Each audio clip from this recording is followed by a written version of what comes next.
My name's Adon, and I'm here to talk about sustainable water innovation. It was 2021, and I had just moved from the east coast of America, where the water was dull, dark, and lifeless, worlds apart from the radiant blues of Abu Dhabi. Here, the sea glittered under the sun, so pure and inviting it looked drinkable, a gleaming expanse that covers 70% of our Earth's surface. It seems almost too convenient. The most essential resource on Earth for life is also the most abundant. Yet, despite this abundance, access to safe drinking water remains humanity's greatest and most persistent of challenges. Why should those in low-income countries still struggle to access safe drinking water when it surrounds them in such vast quantities? Why should women and children in sub-Saharan Africa spend 40 billion hours each year collecting water? Time that could be spent with their friends, their family, at work, at school, or living life like you and I. Why can't we drink the ocean? The answer lies in salt. High salinity levels make seawater dangerous to consume. It's a cruel irony. An ocean full of water, yet not one single drop is safe to drink. It recalls the Greek myth of Tantalus, forever reaching for what he can never truly grasp. For billions today, it feels just like that. Desperate hands grasping at the illusion of abundance. Thankfully, humanity has always found ways to confront necessity with innovation.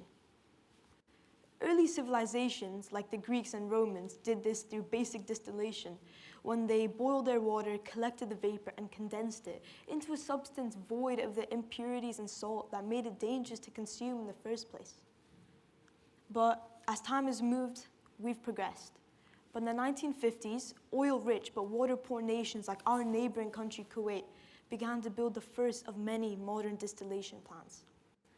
Although these were expensive and they were inefficient, they marked a beginning. By 2010, Singapore popularized reverse osmosis, a much more efficient version of desalination that turned their sewage into ultra-pure drinking water that they called NEWater. Even in arid regions like the UAE, desalination has become a lifeline. Today, around 42% of the UAE's water supply is derived from desalination. It sustains homes, businesses, agriculture, and industries. It's essential. But this is not without cost. Desalination is energy hungry and contributes significantly to the rising carbon emissions that we've all heard so much about. In a region already facing the harsh realities of climate change, this is a looming concern. Fortunately, we are reimagining what desalination can be, and solar-powered desalination offers a compelling path forward. The UAE, rich in sunlight, is uniquely positioned to lead this transformation. Take Abu Dhabi's Al Tawila, for example. It's the world's largest desalination plant powered entirely by solar power. It's capable of producing 909,000 cubic meters of water per day and is necessary to match the 500 liters of water consumed by one UAE resident daily. To put that into perspective, 500 liters is the equivalent of pouring out an entire bathtub. Al Tawila is a perfect example of what happens when sustainability meets a larger scale. But Al Tawila should be a model, not an outlier. Take the Mohammed bin Rashid Al Maktoum Solar Park, for example. It's situated in the vast deserts of Dubai, and surrounding it is abundant land, ideal for new generations of solar-powered desalination facilities. Now, I want you to imagine this. Stretching across the UAE, hundreds of desalination facilities powered entirely by renewable energy. This will drastically cut down carbon emissions, help produce clean water, establish the Emirates as a leader in this field of sustainable water innovation, and most importantly, help reduce costs. Water innovation is national security, and in a region where every drop counts, the ability to produce sustainable water is not a luxury, it's a necessity. Yet, producing water sustainably is only half the solution. The other half lies in how we consume it. In the UAE alone, 2.5 billion liters of water are bottled each year.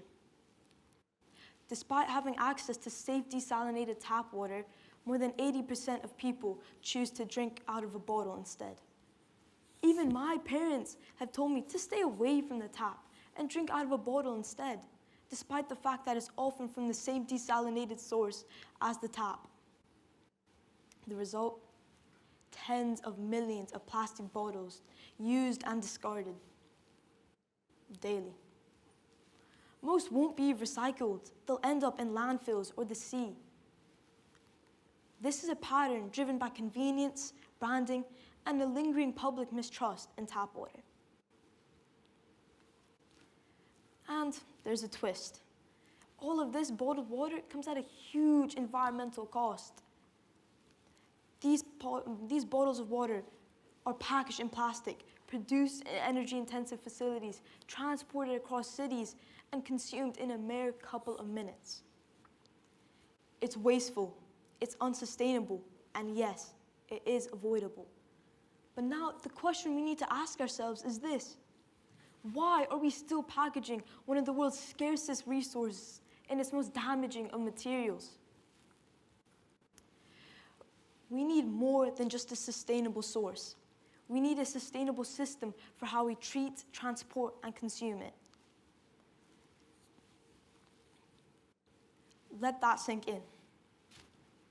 We have the vision. Now we need the will. Let's decarbonize desalination. Let's scale solar-powered desalination. And let's move away from the plastic that eliminates, and let's eliminate the plastic that undermines our earned progress. The future is about drinking the ocean, but we must do so wisely, sustainably, and with great care. Thank you.